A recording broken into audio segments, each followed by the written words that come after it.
இயேசுவின் நாமத்தில் உங்களை வாழ்த்துகிறேன். உங்களை அன்போடு இந்த காலை உடன்படிக்கை தியானத்திற்கு வரவேற்கிறேன். You are most welcome to the govern of the day and today is mother's day, தாய்மார்கள் தினம். எல்லா தாய்மார்களுக்கும் என்னுடைய வாழ்த்துக்கள். கர்த்தர் உங்களை ஆசீர்வதித்து நல்ல சுகத்தையும் பலத்தையும் தந்து உங்கள் குடும்பத்தை ஆண்டவருக்கு மகிமையாக வழி நடத்த உங்களுக்கு தேவையான ஞானத்தையும் தயவும் தந்து வழி நடத்துவார். I wish all the mothers, may the Lord bless you all in abundantly in double portions. Praise God. Thank you. தாய்மார்களே, நீங்கள் குடும்பத்திற்கும் திருச்சபைக்கும் இந்த உலகத்திற்கும் மிக முக்கியமானவர்கள். கர்த்தருக்கு சாட்சியான பிள்ளைகளை உங்கள் குடும்பத்திலே உருவாக்குங்கள். பிள்ளைகளுக்கு முன்மாதிரியாக இருங்க. கர்த்தர் போதுமானவராக இருப்பார். ஆமென். சரி, இன்றைக்குள்ள வசனத்தை பார்ப்போம். And today is 11th May 2025 Sunday. The lord's day. ஆராதிங்க, ஆண்டவர் நன்றி செலுத்துங்க. உங்களுடைய அம்மாக்களுக்காக, தாய்மார்களுக்காக ஆண்டவரை ஸ்தோத்தரிங்க. அவர் போதுமானவராக இருப்பார். ஹல்லேலூயா.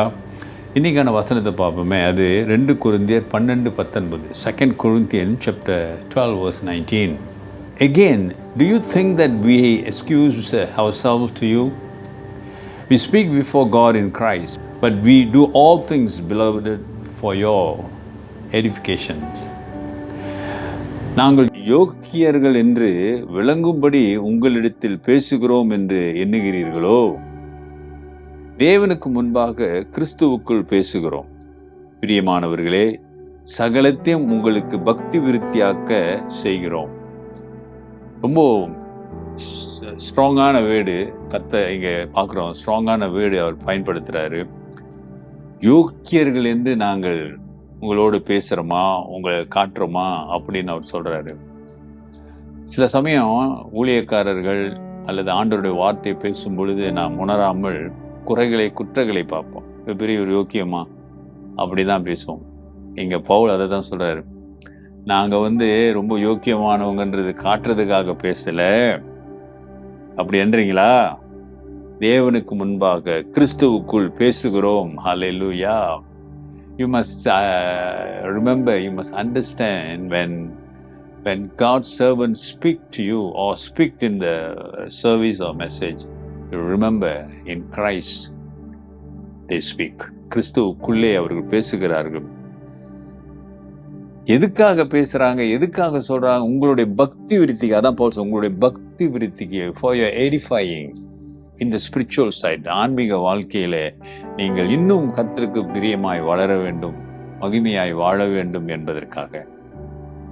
அப்ப இந்த காலங்களிலே நீங்கள் என்ன செய்ய வேண்டும்? ஒப்பு கொடுத்து, ஆண்டவர் வார்த்தை என்னோடு இடைப்படும் பொழுது அதற்கு என்னை ஒப்பு கொடுக்கிறோம். அது மாறாக அந்த வார்த்தை சொல்லுகிறவர்களை நாம் எதிர்க்கக்கூடாது. Should not. இது நம்முடைய பலகீனம். ஏதாவது ஒரு ஷாப்பான ஒரு வசனம் வந்துட்டா, என்னதான் சொல்றாரு இவர், பெரியவரா, இவர் குடும்பம் எப்படி இருக்கு, அப்படி எல்லாம் பேசுகிறதை நான் கேட்டிருக்கிறேன். என்னிடத்துல சொல்லுகிறதையும் பார்த்திருக்கிறேன். அப்படிலாம் ஜட்ஜ் பண்ணாதீங்க, அப்படிலாம் பேசாதீங்க. That's not right way. கர்த்தர் வசனம் உன்னோடு பேசினால் நீ உன்னை ஒப்பு கொடுக்க வேண்டும். மாறாக பேசுகிறவர்களை நீ பார்க்க கூடாது, வசனத்தை நீ பார்க்க வேண்டும். பவுல் பாருங்க எப்படி பேசுறாரு, என்ன சொல்றாரு பாருங்க. நாங்கள் யோக்கியர்கள் என்று விளங்கும்படி உங்களிடத்தில் பேசுகிறோம் என்று எண்ணுகிறீர்களா? அப்படி ரொம்ப கோபமா பேசுறாரு என்றியா? அப்படி அல்ல. கர்த்தருடையக்குள்ளே நாங்கள் வார்த்தைகளை பேசுகிறோம். ஆகவே அந்த வார்த்தைக்கு நீ ஒரு மதிப்பு, கனம் கொடுக்க வேண்டும். மாறாக வீணாவே முறைச்சிக்கிட்டு சபை விட்டு போறது, இன்னொரு சபைக்கு போறது, இன்னொரு குடும்பத்தோடு போராடுவது, இதெல்லாம் விட்டுடுங்க. வசனத்துக்கு கீழ்ப்படிங்க. கர்த்தர் பெரிய காரியங்களை செய்வார். உங்க அம்மாவை நேசிங்க, உங்க அப்பாவை நேசிங்க, அவங்ககிட்ட அன்பு காட்டுங்க. உங்களை டேக் கேர் பண்ணியிருக்காங்களே, வயது சென்றுட்டா அவங்கள டேக் கேர் பண்ணுங்க. Give the best and the Lord will give you best. ஜெபிப்போம். நல்ல ஆண்டவரே, இந்த காலை வேளைக்காக நன்றி. துதிகன மகிமை உண்டாகட்டும். இன்னைக்கு ஒப்பு கொடுத்து தங்களை அர்ப்பணிக்கிற பிள்ளைகள் மீது உங்களுடைய வல்லமை கடந்து செல்லட்டும். எல்லா தாய்மார்களுக்காக, மதர்ஸ்க்காக நான் ஜெபிக்கிறேன். கிருபையினாலே தாங்குங்க. ஒப்பு கொடுக்கிறேன் இயேசுவின் நாமத்தில் பிதாவே, ஆமென். நமது ஆண்டவராகிய இயேசுவின் கிருபை, பிதாவின் அன்பு, பரிசுத்த ஆவியின் ஐக்கியம் உங்களோடு உங்களை ஆசீர்வதித்து காப்பதாக. என் ஆத்துமாவே கர்த்தரை ஸ்தோத்திரி, என் முழு உள்ளமே அவர் பரிசுத்த நாமத்தை ஸ்தோத்திரி. என் ஆத்துமாவே கர்த்தரை ஸ்தோத்திரி, அவர் செய்த சகல உபகாரங்களை மறவாதே. ஆமென், ஆமென். டியர் பிரதர் சிஸ்டர், அருமையான சகோதரனே, சகோதரியே, அருமையான தாய்மாரே, ஆண்டோடைய வசனத்தை பாருங்க, ஒப்பு கொடுங்க, உங்கள் வாழ்க்கை வெளிச்சமாய் மாறும். Take care and God plus.